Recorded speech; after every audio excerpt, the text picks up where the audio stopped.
പ്രിയ സുജനങ്ങളെ നമസ്കാരം. നമ്മുടെ നാടിൻ്റെ മഹത്തായ പാരമ്പര്യം, പൈതൃകം ലോകം തിരിച്ചറിയുമ്പോഴും ഭാരതീയരായ, വിശേഷിച്ച് ഹിന്ദുക്കളായ നമുക്ക് അതിൽ അഭിമാനമോ തിരിച്ചറിവോ ഇല്ലാതെ പോകുന്നു. എല്ലാവർക്കുമല്ല, നല്ലൊരു ശതമാനം മലയാളികളായ ഹിന്ദു.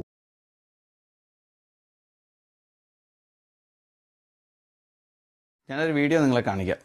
കഴിഞ്ഞ ഏതാനും ദിവസങ്ങളായിട്ട് സോഷ്യൽ മീഡിയയിലൊക്കെ ഭയങ്കര വൈറലായ ഒരു വീഡിയോ ആണ്. ജസ്റ്റ് ഒന്ന് കണ്ടു നോക്കണേ.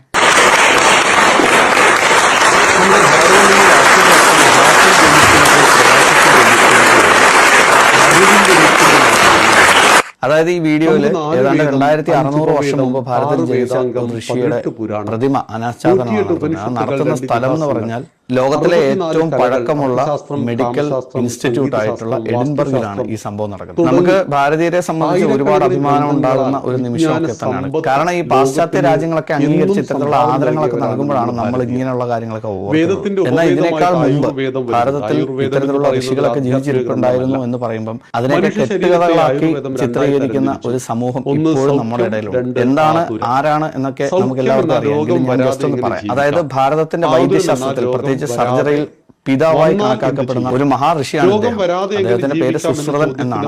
നമുക്ക് എല്ലാവർക്കും അറിയാം. അദ്ദേഹത്തിന്റെ പേരിലുള്ള ഒരു സംഹിതയുണ്ട്, സുശ്രുത സംഹിത എന്നാണ് ആ സംഹിതയിൽ പറയപ്പെടുന്നത്. കാരണം അദ്ദേഹം എഴുതിയ ഒരു ബുക്കാണ് എന്നാണ് വിശ്വസിക്കപ്പെടുന്നത്. അന്നത്തെ സമയത്ത് അലോപ്പതി ഒന്നുമില്ല, നമുക്കുള്ളത് ആയുർവേദം മാത്രമാണ്. ഈ ആയുർവേദത്തിൽ അദ്ദേഹം സംഭാവന നിരവധി ചെയ്തിട്ടുണ്ട്. അദ്ദേഹത്തിനെ ഭാരതമെമ്പാടും അറിയപ്പെടും. പക്ഷെ നമ്മളിൽ പല ആൾക്കാർക്കും ഇപ്പോഴും അക്സെപ്റ്റ് ചെയ്യാൻ പറ്റാത്ത ചില കാര്യങ്ങളുണ്ട്. അതൊന്ന് ഞാൻ ഓർമ്മിക്കുന്നു. അതായത് ക്രിസ്തു വർഷത്തിന് മുമ്പ്, BC-ക്ക് മുമ്പ് ഏതാണ്ട് 1000-600 വർഷത്തിനിടയിൽ ഇപ്പോഴത്തെ വാരണാസി അല്ലെങ്കിൽ കാശിയിൽ ജീവിച്ചിരുന്ന ഒരു മഹാഋഷിയായിരുന്നു സുശ്രുതൻ. അന്നത്തെ കാശി ഭരിച്ചിരുന്ന ദിവോദാസ ധന്വന്തരി എന്ന രാജാവിന്റെ ശിഷ്യനായിരുന്നു അദ്ദേഹം എന്നാണ് പറയപ്പെടുന്നത്. ആയുർവേദത്തിന്റെ അടിസ്ഥാന ഗ്രന്ഥങ്ങളിലൊന്നായ സുശ്രുത സംഹിത എന്ന ആ വലിയ വിഖ്യാതമായ ഗ്രന്ഥം രചിച്ച ആളാണ് സുശ്രുതൻ. അദ്ദേഹത്തിനെ പറ്റിയുള്ള പ്രത്യേകത, ഏറ്റവും പ്രധാനമായി എടുത്തു പറയേണ്ടത്, അദ്ദേഹം ശസ്ത്രക്രിയയ്ക്ക് പ്രത്യേക ഊന്നൽ നൽകിയിരുന്നു. അതായത് വർഷങ്ങൾക്ക് മുമ്പ്, ഏതാണ്ട് 2500 വർഷങ്ങൾക്ക് മുമ്പ് അനാറ്റമി, ശരീരഘടനയെ പറ്റിയും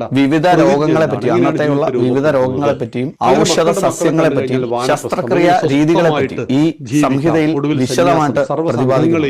184 അധ്യായങ്ങളുള്ള ഈ സംഹിതയിൽ ഏതാണ്ട് 1120 രോഗങ്ങളെ പറ്റി പറയുന്നുണ്ട്. അതുപോലെ തന്നെ 700ഓളം ഔഷധ സസ്യങ്ങളെ പറ്റിയും വിവരിക്കുന്നുണ്ട്. ലോകത്ത് ആദ്യമായിട്ട് പ്ലാസ്റ്റിക് സർജറി ചെയ്തത് ഭാരതീയനാണ് എന്ന് പറഞ്ഞാൽ എന്നാൽ ലോകമെമ്പാടും അംഗീകരിച്ച സത്യമാണ് അത് സുശ്രുതനായിരുന്നു ഈ പ്ലാസ്റ്റിക് സർജറി നടത്തിയത്. അതുകൊണ്ട് തന്നെ അദ്ദേഹത്തിനെ പ്ലാസ്റ്റിക് സർജറിയുടെ പിതാവ്, പൈനിയർ ഓഫ് പ്ലാസ്റ്റിക് സർജറി എന്നൊക്കെ അറിയപ്പെടുന്നു. പ്രത്യേകിച്ച് റൈനോപ്ലാസ്റ്റി. അക്കാലത്തെ യുദ്ധത്തിലൊക്കെ ഏർപ്പെടുന്ന ആളുകൾക്ക് മൂക്കും ചെവിയൊക്കെ നഷ്ടപ്പെടും. അത് നമ്മുടെ നെറ്റിയിലെയോ കവിളത്തെയൊക്കെ ചർമ്മം ഉപയോഗിച്ച് തിരിച്ച് റീഫിക്സ് ചെയ്യുന്ന ശസ്ത്രക്രിയ അദ്ദേഹം അന്ന് ചെയ്തിട്ടുണ്ട് എന്നാണ് പറയുന്നത്. പ്രത്യേകിച്ച് പ്ലാസ്റ്റിക് സർജറി ഓഫ് നോസ് അന്ന് അദ്ദേഹം ചെയ്തിരുന്നു. പ്ലാസ്റ്റിക് സർജറി മാത്രമല്ല, സർജറിക്ക് ആവശ്യമായ കത്തികൾ, ഫോർസെപ്സ്, സൂചികൾ, അങ്ങനെ തുടങ്ങി ഏതാണ്ട് 120ഓളം ശസ്ത്രക്രിയ ഉപകരണങ്ങളെ പറ്റി അദ്ദേഹത്തിന്റെ ഗ്രന്ഥത്തിൽ വിശദമായി പറഞ്ഞിട്ടുണ്ട്. ഏറ്റവും എടുത്തു പറയേണ്ട കാര്യം അനസ്തേഷ്യ. ഇന്ന് നമ്മൾ കൊടുക്കുന്ന അനസ്തേഷ്യ പോലെ അന്നത്തെ സമയത്ത് വൈനും അന്നത്തെ ഔഷധങ്ങളൊക്കെ ചേർത്ത് അനസ്തേഷ്യ നൽകി ഈ ശസ്ത്രക്രിയ ചെയ്യുന്ന ഒരു രീതി അദ്ദേഹത്തിനുണ്ടായിരുന്നു. ഇന്ന് പ്രചാരത്തിലുള്ള കാറ്ററാക്ട് സർജറി, അതായത് നമ്മുടെ കണ്ണിന്റെ തിമിര ശസ്ത്രക്രിയ, കൗച്ചിങ് എന്ന് പറയുന്ന ആ ശസ്ത്രക്രിയ അന്ന് അദ്ദേഹം ചെയ്തിരുന്നു എന്നാണ് പറയുന്നത്. ഇന്ന് നമ്മൾ മെഡിക്കൽ സ്റ്റുഡന്റ് പഠിക്കുന്ന ഡിസെക്ഷൻ അഥവാ ശവശരീരങ്ങളെ കീറി മുറിച്ചുള്ള രീതികൾ അന്നേ അദ്ദേഹം അവലംബിച്ചിട്ടുണ്ട് എന്നാണ് പറയുന്നത്. തന്റെ ശിഷ്യന്മാരെ കൃത്രിമ മാതൃകയിലും മരച്ചീളുകളിലും പഴങ്ങളും ഒക്കെ കീറി മുറിച്ച് പരിശീലിപ്പിച്ചിട്ട് ശേഷം മാത്രമാണ് മനുഷ്യ ശരീരത്തിൽ അദ്ദേഹം ഇതൊക്കെ ചെയ്യാൻ അനുവദിച്ചിട്ടുള്ളായിരുന്നു എന്നാണ് ഈ ഗ്രന്ഥത്തിൽ പറയുന്നത്. ചുരുക്കി പറഞ്ഞാൽ ഇന്നത്തെ ആധുനിക വൈദ്യശാസ്ത്രം ഇപ്പോൾ വികസിക്കുന്നതിന് കാലങ്ങൾക്ക് മുമ്പ്, ഏതാണ്ട് 2600 വർഷങ്ങൾക്ക് മുമ്പ് നമ്മുടെ ഭാരതത്തിൽ ഇത്തരത്തിലുള്ള കാര്യങ്ങളൊക്കെ ചെയ്തിരുന്നു എന്നതാണ് ഇതിൽ നിന്നും വെളിപ്പെടുന്നത്. ഇനി ഇത് നമ്മൾ മാത്രം പറയുന്നതാണോ, വീമ്പടിക്കുന്നതാണോ എന്നൊക്കെ ഉള്ള ചോദ്യങ്ങളുണ്ട്. ആ ചോദ്യങ്ങൾക്കൊക്കെ ഉത്തരം ഇപ്പൊ ലോകമെമ്പാടുമുള്ള മറ്റ് മെഡിക്കൽ ഇൻസ്റ്റിറ്റ്യൂട്ടുകളിലേക്ക് അംഗീകരിച്ചു. സ്കോട്ട്ലാൻഡിൽ സ്ഥാപിതമായ royal college of surgeons of Edinburgh എന്ന മെഡിക്കൽ ഇൻസ്റ്റിറ്റ്യൂട്ട്, അത് സ്ഥാപിതമായത് 1505-ലാണ്. അവിടെ പ്ലേ ഫെയർ എന്ന് പറയുന്ന ഒരു ഓഡിറ്റോറിയം. ആ ഓഡിറ്റോറിയത്തിൽ അദ്ദേഹത്തിന്റെ ഏതാണ്ട് 90 കിലോഗ്രാം ഭാരമുള്ള ഒരു പ്രതിമ സ്ഥാപിച്ചിട്ടുണ്ട്. അവിടെ പഠിച്ചിറങ്ങുന്ന സർജന്മാരൊക്കെ ഈ പ്രതിമയുടെ മുമ്പിൽ കൂടെ അല്ലെങ്കിൽ അവരെ ആദരിച്ചിട്ടാണ്, അദ്ദേഹത്തിനെ ആദരിച്ചിട്ടാണ് പഠിക്കുന്നത്. ഓസ്ട്രേലിയയിലെയും ന്യൂസിലൻഡിലെയും സർജന്മാരുടെ പ്രധാന സംഘടനയായ മെൽബണിലെ റോയൽ ഓസ്ട്രേലിയൻ കോളേജ് മഹാഋഷിയായ സുശ്രുതന്റെ 1.2 മീറ്റർ ഉയരമുള്ള ഒരു പ്രതിമ സ്ഥാപിച്ചു. പ്ലാസ്റ്റിക് സർജറിക്ക് അദ്ദേഹം നൽകിയ സംഭാവനകളെ മാനിച്ചുകൊണ്ടാണ് അത്തരത്തിലുള്ള ഒരു പ്രതിമ അവർ സ്ഥാപിച്ചത്. അമേരിക്കയിലെ സർജന്മാരുടെ ആഗോളതലത്തിലുള്ള കൂട്ടായ്മയായ American college of surgeons ACS അവിടുത്തെ ലൈബ്രറിയിലും പഠന വിഷയങ്ങളിലും അദ്ദേഹം പ്ലാസ്റ്റിക് സർജറിയിൽ നൽകിയ സംഭാവനകളെ പറ്റി പ്രത്യേകം പറയുന്നുണ്ട്, അത് പഠിപ്പിക്കുന്നു. അവിടെ അദ്ദേഹത്തിന് പൈനിയർ ഓഫ് പ്ലാസ്റ്റിക് സർജറി എന്നാണ് വിശേഷിപ്പിക്കുന്നത്. ഇന്ത്യയിലും ഇദ്ദേഹത്തിനെ ആദരിച്ചിട്ടുള്ള നിരവധി സ്ഥാപനങ്ങളുണ്ട്. All India medical institute of science ഡൽഹിയിൽ അദ്ദേഹത്തിന്റെ വലിയൊരു പ്രതിമയുണ്ട്. കൊച്ചിയിലെ Amrita institute of medical science കോളേജിന്റെ ഗാർഡനിൽ അദ്ദേഹത്തിന്റെ വലിയൊരു പ്രതിമ സ്ഥാപിച്ചിട്ടുണ്ട്. അദ്ദേഹം ജീവിച്ചിരുന്നു എന്ന് കരുതപ്പെടുന്ന കാശിയിലെ, വാരണാസിയിലെ ബനാറസ് ഹിന്ദു യൂണിവേഴ്സിറ്റിയിൽ അദ്ദേഹത്തിന്റെ ഒരു പ്രതിമ സ്ഥാപിച്ചിട്ടുണ്ട്. എടുത്തു പറയേണ്ടത് ആധുനിക വൈദ്യശാസ്ത്രത്തിൽ ശസ്ത്രക്രിയയിൽ പറയുന്ന 3 ഘട്ടങ്ങൾ, അതായത് പൂർവ്വകർമ്മ അല്ലെങ്കിൽ പ്രീ ഓപ്പറേറ്റീവ് കെയർ, പ്രധാന കർമ്മ സർജറി, പശ്ചാത് കർമ്മ പോസ്റ്റ് ഓപ്പറേറ്റീവ് കെയർ എന്നിവയൊക്കെ വൈദ്യശാസ്ത്രത്തിന് പരിചയപ്പെടുത്തിയത് സുശ്രുതനാണ് എന്ന് ലോകമെമ്പാടുമുള്ള മെഡിക്കൽ ഇൻസ്റ്റിറ്റ്യൂട്ടുകൾ അംഗീകരിച്ചിട്ടുണ്ട്. ഇതൊക്കെ പറയുന്നത് എന്തിനാണെന്ന് വെച്ചാൽ, ഇനിയെങ്കിലും ഇങ്ങനെയുള്ള ഋഷിമാരെയും നമ്മുടെ ഭാരതത്തിൽ ജീവിച്ച് നമുക്ക് വഴികാട്ടികളായി അല്ലെങ്കിൽ നമുക്ക് സംഭാവനകൾ നൽകിയ നിരവധി ആളുകളെയും ഇപ്പോഴും അംഗീകരിക്കാത്ത ആളുകൾ നമ്മുടെ സമൂഹത്തിൽ ധാരാളമുണ്ട്. അവരൊക്കെ ഒന്ന് ചിന്തിക്കാനെങ്കിലും വേണ്ടിയാണ് ഇത്തരത്തിലുള്ള വീഡിയോ ചെയ്തത്. നമ്മുടെ നാടിന്റെ മഹത്തായ പാരമ്പര്യം, പൈതൃകം ലോകം തിരിച്ചറിയുമ്പോഴും ഭാരതീയരായ, വിശേഷിച്ച് ഹിന്ദുക്കളായ നമുക്ക് അതിൽ അഭിമാനമോ തിരിച്ചറിവോ ഇല്ലാതെ പോകുന്നു. എല്ലാവർക്കുമല്ല, നല്ലൊരു ശതമാനം മലയാളികളായ ഹിന്ദുക്കൾക്ക്. നമ്മുടെ ഭാരതം എന്ന വാക്കിന്റെ അർത്ഥം ഭാസിൽ രമിക്കുന്നത്, പ്രകാശത്തിൽ രമിക്കുന്നത് എന്നാണ്. അറിവിൽ രമിക്കുന്ന നാടായിരുന്നു ഭാരതം. നമുക്ക് 4 വേദം, 5 ഉപവേദം, 6 വേദാംഗം, 18 പുരാണം, 108 ഉപനിഷത്തുകൾ, 2 ഇതിഹാസങ്ങൾ, 64 കലകൾ, അർത്ഥശാസ്ത്രം, കാമശാസ്ത്രം, സംഗീതശാസ്ത്രം, വാസ്തുശാസ്ത്രം തുടങ്ങി ആയിരക്കണക്കിന് ഗ്രന്ഥങ്ങളാൽ വിജ്ഞാന സമ്പത്ത് ലോകത്തിന് എന്നും സംഭാവന നൽകിയവരാണ് നമ്മൾ ഭാരതീയർ. വേദത്തിന്റെ ഉപവേദമായിട്ട് ആയുർവേദം വരുന്നുണ്ട്. ആയുർവേദം എന്ന് പറയുന്നത് ഒരു ആധ്യാത്മിക ഗ്രന്ഥമല്ല.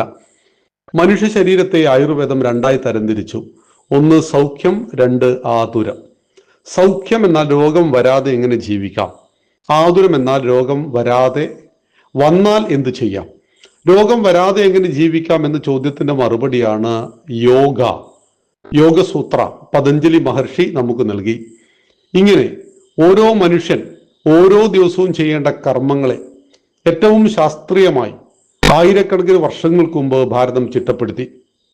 ഹിന്ദുക്കളായ നമ്മൾ ഷോഡശ സംസ്കാരം പഠിച്ചാൽ നമ്മുടെ അത്ഭുതകരമായ നമ്മുടെ കാഴ്ചപ്പാട് നമുക്ക് മനസ്സിലാവും. ഗർഭാധാനം മുതൽ അന്ത്യേഷ്ടി വരെ നാം അറിഞ്ഞിരിക്കേണ്ട 16 കാര്യങ്ങൾ. അമ്മയുടെ വയറ്റിൽ കിടക്കുന്ന കുഞ്ഞ്, ആ കുഞ്ഞിന് പുറലോകമായിട്ട് ബന്ധമുണ്ട് എന്ന് ഭാരതം പറഞ്ഞു.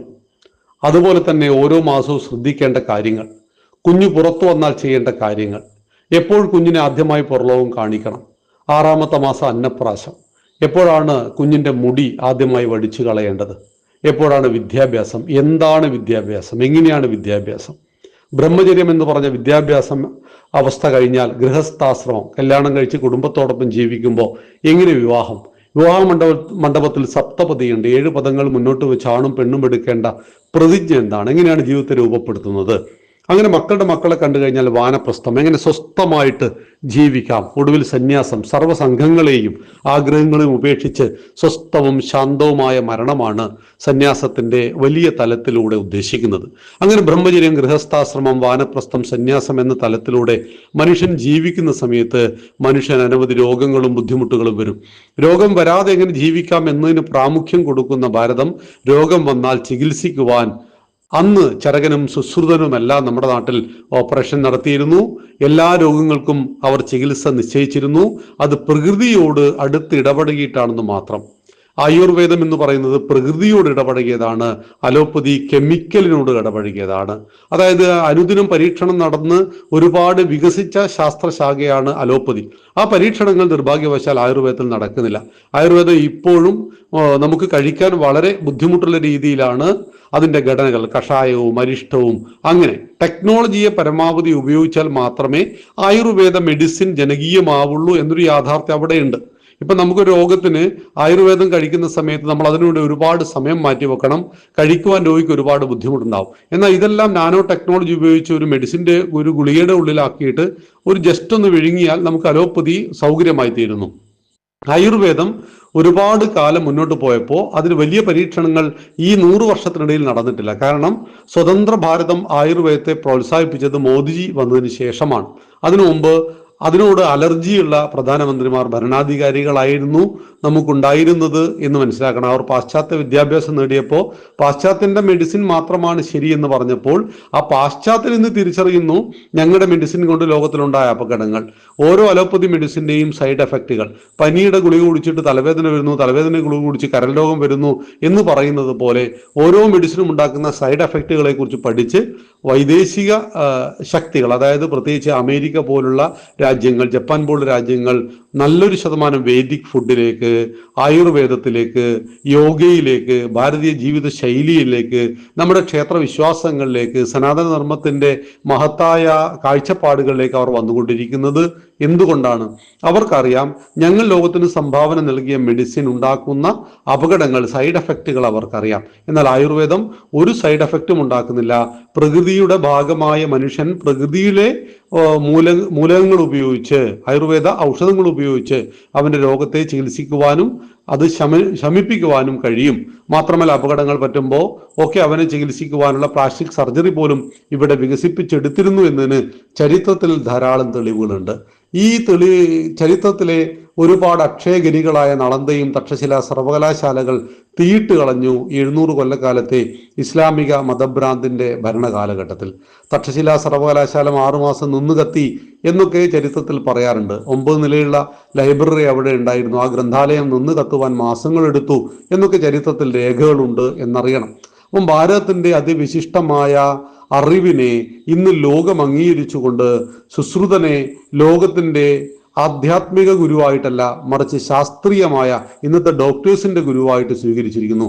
ഭാരതത്തിലെ ഡോക്ടേഴ്സ് അവരുടെ ചിഹ്നമായിട്ട് സ്വീകരിച്ചിരിക്കുന്നത് സർപ്പങ്ങൾ ഇഴയുന്ന നട്ടലിലൂടെ ഇഴയുന്ന, എന്ന് വെച്ചാൽ നമ്മുടെ കുണ്ടലിനി ശക്തിയെ ഉയർത്തുന്ന ആ പ്രതീകത്തെയാണ് നാം മനസ്സിലാക്കണം. അപ്പൊ ഇവിടെ എല്ലാം ഭാരതത്തിന്റെ പൈതൃകം, പാരമ്പര്യത്തെ മനസ്സിലാക്കാൻ ശ്രമിക്കും തോറും നമ്മുടെ അഭിമാനത്തെ കൂടി വരുന്നത് എന്നറിയുക. ഈ വീഡിയോ പ്രിയ സജ്ജനങ്ങൾക്കായിട്ട് സമർപ്പിക്കുന്നു. നന്ദി, നമസ്കാരം. വന്ദേ മാതരം.